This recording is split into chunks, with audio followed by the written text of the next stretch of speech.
Overnight, Vice President J.D. Vance participated in the dignified transfer for Army Sergeant Benjamin Pennington. The 26-year-old from Kentucky was the 7th U.S. service member killed in the war with Iran. It comes as the U.S. and Israel hit hundreds of new targets across Iran.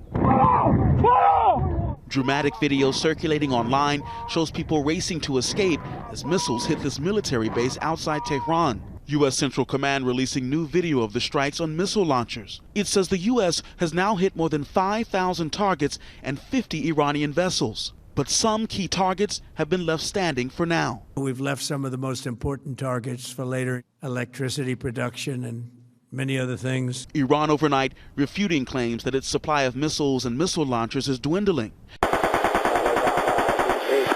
Target destroyed.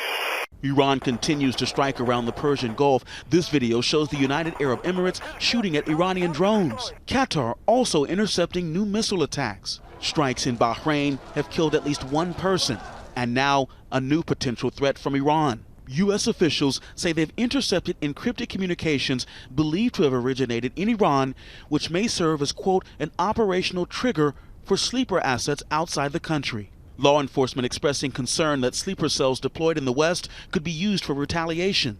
President Trump says the partial shutdown of the Homeland Security Department because of a standoff in Congress is interfering with the U.S. response to those potential threats. We know a lot about them, but the shutdown doesn't allow us to do what we have to do. Meanwhile, the Trump administration is giving mixed messages on the timeline for the war. During an interview yesterday afternoon, President Trump said, quote, "I think the war is very complete, pretty much." But just an hour or so earlier, his Defense Department posted, "We have only just begun to fight, no mercy."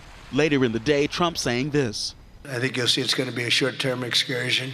But at the same news conference, the president suggested a longer timeline could be on the table. We will not relent until the enemy is totally and decisively defeated. We've already won in many ways, but we haven't won enough.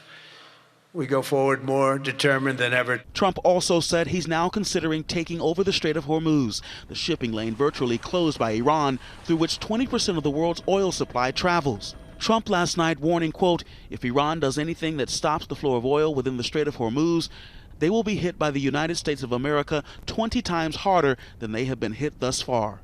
Despite the conflicting messages, stocks bounced back late yesterday, and oil prices came back down from wild highs. But gas prices in the U.S. overnight still averaging $3.48 per gallon.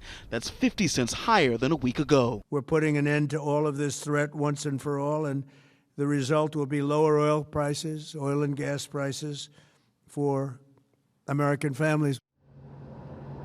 The French are also sending warships to the region, which could boost or help boost security for those oil tankers. Still, because of those high prices, UPS has added a weekly fuel surcharge, and shipping companies are starting to do the same.